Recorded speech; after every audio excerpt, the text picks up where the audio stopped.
All right, y'all. So welcome to IJN&x TV, and we appreciate you checking out this video on the channel. Of course, it's a reaction video. We have Uncut Hoops. We covered a couple videos tonight on LeBron James. This is actually going to be the third and final one, in which I am a fan of LeBron. I love LeBron. All right, Lakers fan. Been following him since the Cavaliers days. This video right here, it titles LeBron James will never be Michael Jordan. And with that being said, I guess he's saying that LeBron James will never be the GOAT. And this video's 10 minutes long. Not gonna waste no time. Like I said, third and final video. I hear my baby's crying in the back. Gotta go help him out. So anyway, I'm trying to get through this. But anyway, like, comment, and sub. I know I haven't said that in a long time. Currently hovering around 1,800 subs. I'd like to get to 2K. Like the video, as it helps the video gets pushed in the algorithm. I don't know how true that is, but hey, they say that. But anyway, not gonna waste no time. Let's go ahead. Let's get to it. If there was somebody on the floor that I felt was in better condition or was better fit for the moment than me, then I could possibly sit down for a little longer. I have not seen that yet. Finney Smith and Hachimura got tied up. James fell out of his hands, picked up by McDaniels. McDaniels down the lane, inside, layup, good, and the foul on Randall. That comment, I mean, I can't really think of too many players that was in better shape than LeBron James while on the same court with him. That is fair. Because I can't think of one time. All right. Yeah, you can put Michael Jordan laughing all you want, but yeah.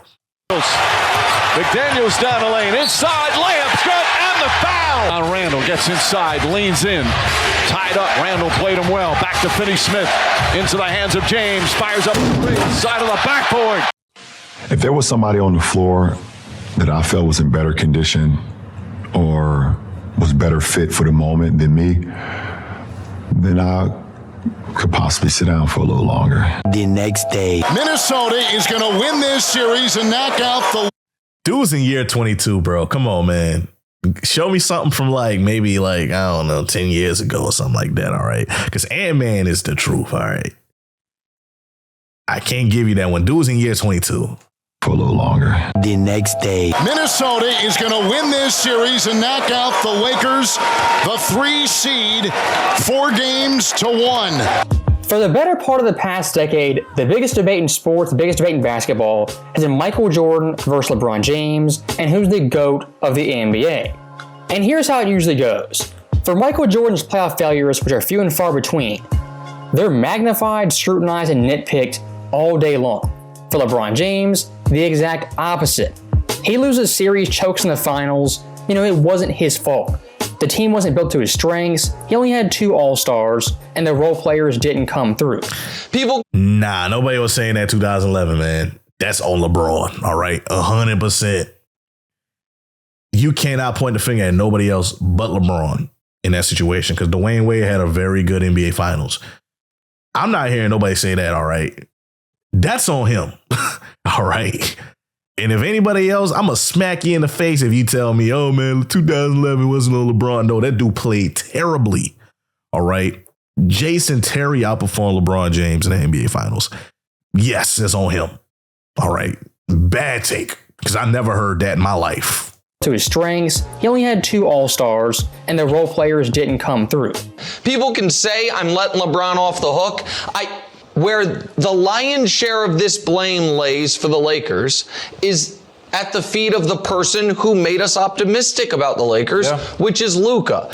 Well, I mean, obviously, you're only as great as your teammates, allow you to be as well. If you're truly the greatest player in league history, your resume and reputation speak for itself. You shouldn't need excuses, deflections, blaming others to make your case. For Jordan, it's straightforward and simple. For LeBron James, you have all these weird narratives, weird deflections to prop him up on Jordan's level. And speaking of weird deflections, weird narratives, what do we see every single season? LeBron James, if he does X, Y, Z, he'll pass Jordan in this year's playoffs. But if this Nets team can make it out the East and Bron takes care of them, he's the undisputed GOAT. Beating 2 super teams today is greater than 6-0 in the 90s. If LeBron James beats Denver and marches forward to ultimately win another chip, I don't know how strong my argument is going to be on behalf of Jordan moving forward. If LeBron comes back from 3-1 at 40, I don't want to even hear about a GOAT debate. Those wild what-ifs hypotheticals, they're almost wet dreams. LeBron fans are openly wondering, if LeBron does this, it might turn the tide. He doesn't do it, then they're crickets. And here's the dirty secret. Seeing those hypotheticals as what-ifs, LeBron fans at this point are very, very desperate. And you know what? I seen a interview the other day. It was a podcast Michael Beasley was on. And I apologize. I can't tell you where I found that. If I find it, I'm going to go ahead and put it down in the description below. But anyway, somebody asked, the podcast host, he asked him, hey, who is your GOAT? He said, LeBron, not even close, And then the podcast host was like, huh? Like why? Explain yourself. And, Michael Beasley made a point to point out that we don't really acknowledge Jordan's career in the 80s. Whenever we talk about Jordan's career, is he's 6-0. But Michael Jordan, I'm saying LeBron, Michael Jordan did lose in the 80s. All right. Boston Celtics was taking his lunch. Bad Boys Pistons was taking his lunch. All right. Cleveland Cavaliers was a tough team to get past. It's just like, a lot of people don't really talk about that. The Bucks, a lot of people don't really talk about that. Like Jordan didn't just come out right out the gate and dominate basketball like that. All right. Because last time I checked, the Boston Celtics and the Lakers were dominating the 80s. And we just exclude that part of Michael Jordan's career. First round exits. Like, LeBron James has a good bit of them as of late. But like for the first 15 years, he didn't have a first round exit. So like, I think we need to kind of have more grace whenever we have this discussion and just remind ourselves that Jordan was human too, and Jordan did lose also. All right, because he didn't just play 6 seasons in the NBA. He played 13 seasons in the NBA. So, I just got to bring that point up. But hey, Michael Beasley made a good point. You could actually have a legit debate about this because Jordan had some hard times also. He had to learn how to win with his teammates. Doug Collins was just giving them the ball. Phil Jackson said, hey, man, we got to get your teammates involved. Let's incorporate this text winner triangle offense. Let's try it out. And that's whenever and once they learn how to take the beating and the punishment from other teams like the Bad Boy Pistons and the New York Knicks and, the Pacers and all that stuff, they were able to be dominant, but it took some learning to get to that point. Jordan didn't just come in the league and was like, oh, yeah, I'm the best, I'm the GOAT, I'm the king. No, he had to learn how to be that. So, we gotta actually have this discussion with some grace. All right. But anyway, let's get back to it. For a longevity case, it's really wearing thin. LeBron's played 22 years. We understand that. But in comparison to Jordan, that longevity is kind of backfiring. LeBron, in comparison to Jordan, has played 600 more games, 22,000 more minutes, and 7 total seasons more. And still he trails Jordan in all these major accolades. When Michael Jordan won his 5th championship, he was 34. LeBron James, age 40, still hasn't done it. His 5th Finals MVP, the exact same age, 34. His 5th MVP, which LeBron James doesn't have, Jordan was 33. And his 6th All-Defensive team, which LeBron doesn't have, MJ was 30. What are you doing, Josh? I'm writing this down. This is good stuff. For LeBron's career longevity, it's a big theme, the major theme. But ask yourself the question, in comparison to Jordan, looking at age 30 to age 40, is it a higher quality of longevity, more meaningful longevity? If you ask me, it isn't. As Jordan during his prime in the 90s, maximized every single season and got the most out of his career. LeBron James has left rings, MVPs, and a ton of other accolades on the table. And looking at LeBron's tenure in Los Angeles post the bubble championship, which is I can't say he left MVPs on the table, man, because I think people legit had voter fatigue for voting for LeBron James for MVP. Because there was plenty of times he came in second. All right. Like let's be for real about this here. Like, people just got tired of voting for LeBron because that's how dominant he was. Like, LeBron James should have been like the very first unanimous MVP winner. You know, he was robbed. What else? 2012, that was?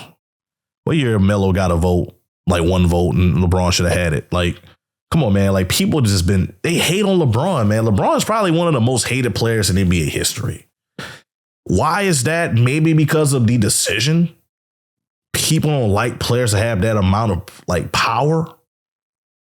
You know, you're a player. You're supposed to be a soldier. You're supposed to just sit there and lose and suck it up, Buttercup, and deal with it. No, man. Like, some of these dudes want to win.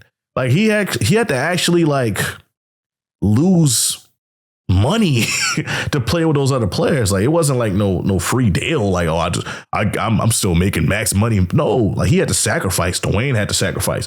Bosh had to sacrifice. They all took less money, shorter terms, the whole nine, to get with each other. Pause. But, you know, like, the narrative, man, is not a fair one at all.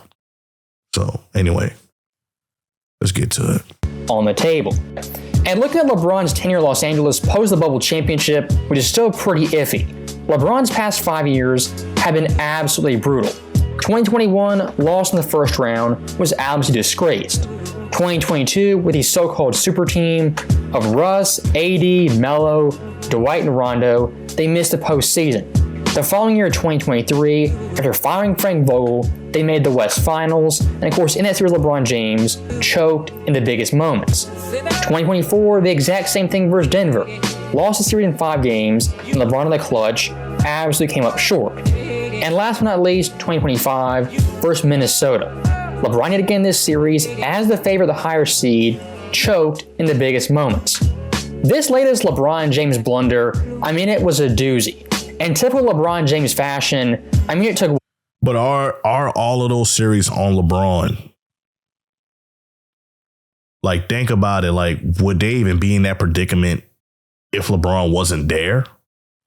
And I think you'll find your answer. If it's no, then you cannot point the finger at LeBron. All right.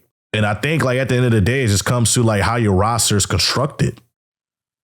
2 of those losses were against the Denver Nuggets. One of those losses came from whenever they actually won the championship.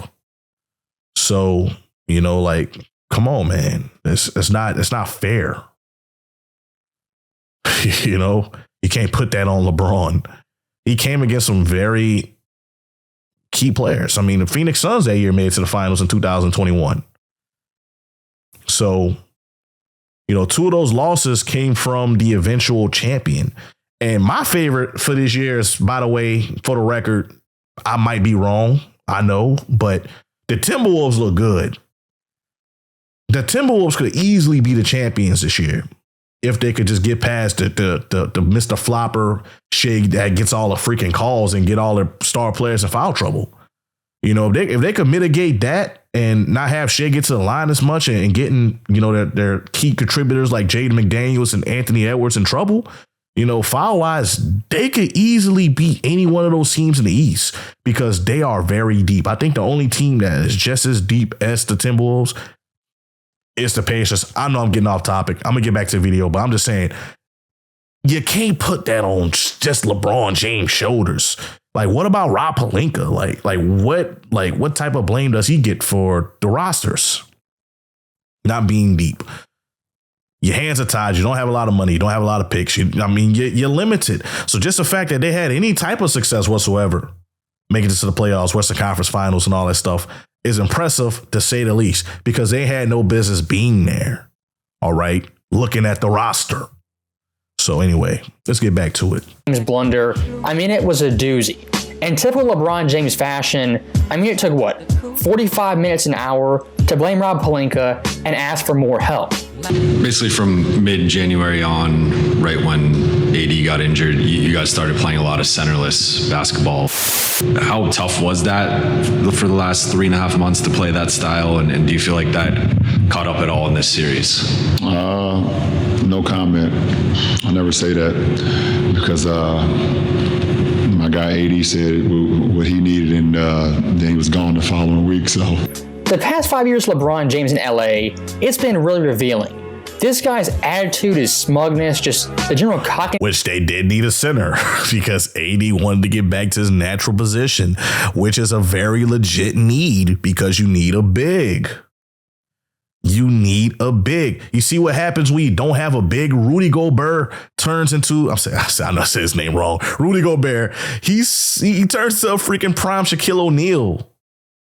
Because you don't have nobody that can mitigate that because you don't have no size. All right. Jackson Hayes is your best big. And he doesn't even play in game 5. And I'm still hurt because like Maxi Kleber has more burn than freaking Jackson Hayes. That's a legit need. You need a big man. Point to a team that's dominating that don't have a good big. All right. Every one of these teams that's left has a good big man. Timberwolves, Gobert, Karl Anthony Towns. No, I'm sorry. Forgive me. Gobert, Julius Randle. Oh no, I know y'all was about to come for me in the comments, man. It's my 3rd video tonight. I'm tired, all right? Been dealing with a lot. Timberwolves, Gobert, Julius Randle. OKC, Chet Holmgren. All right. New York Knicks, Karl Anthony Towns. There he goes. Mitchell Robinson is a decent big. You know, Pacers, Miles Turner. Pascal Siakam could be a big. You know, like, who did the Lakers have? Jackson Hayes. Jackson Hayes. No disrespect. I'm not down in Jackson Hayes. I like Jackson Hayes. He just gets in a lot of foul trouble fast. All right.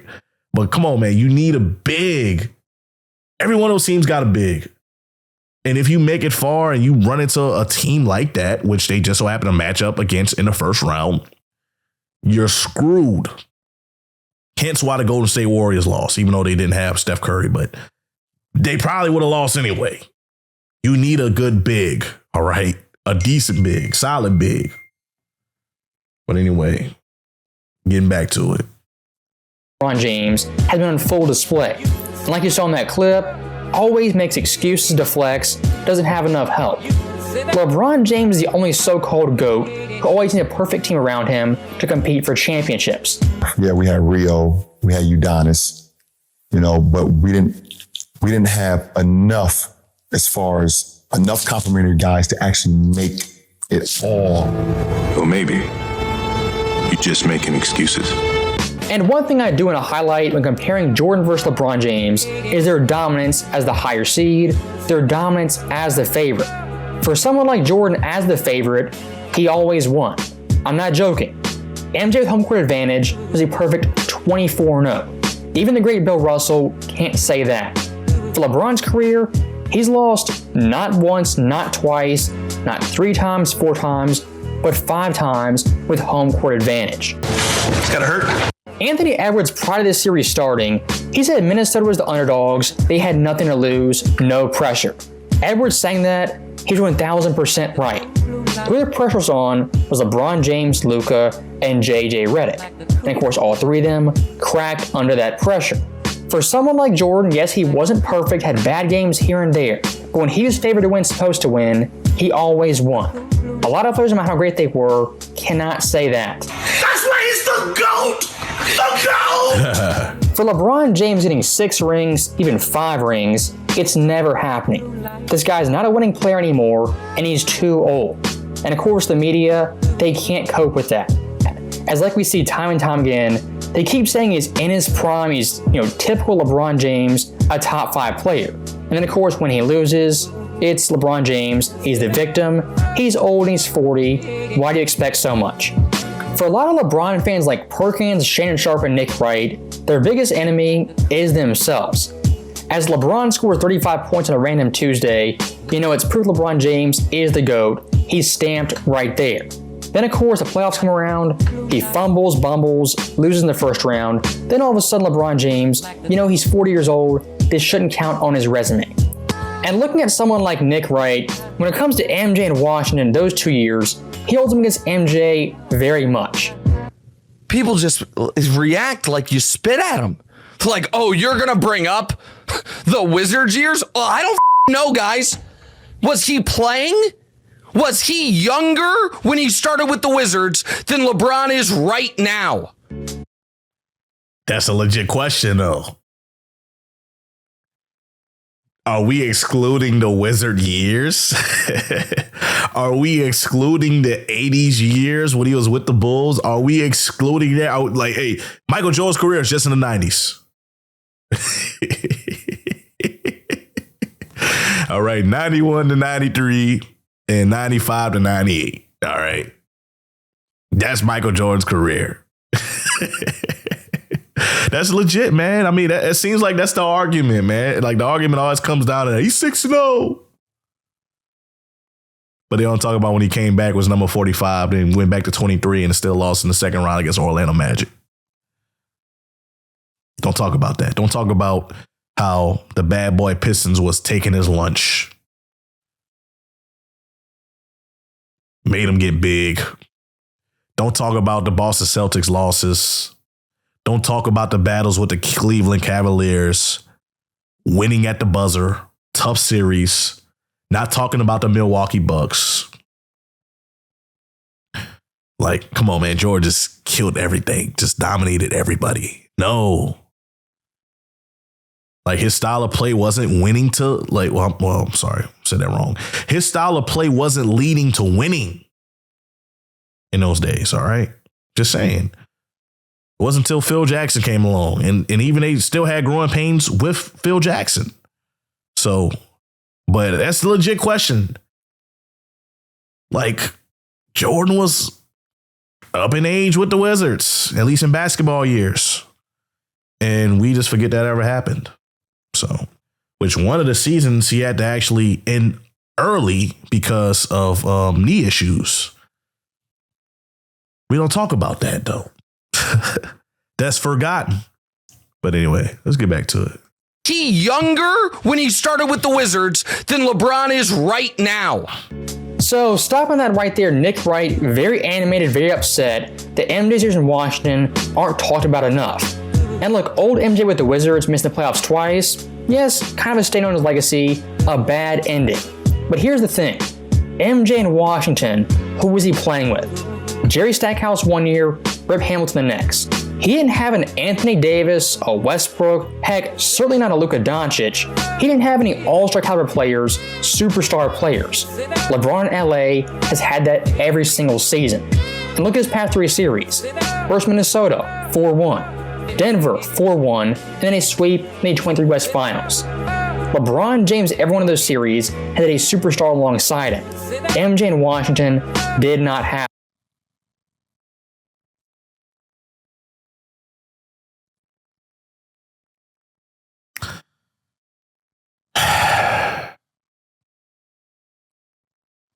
Bro.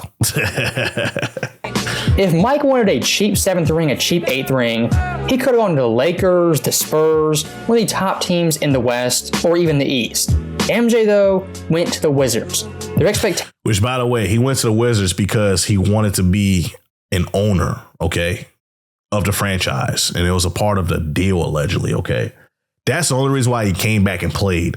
But he was the president of basketball operations. This dude was the freaking GM and a player.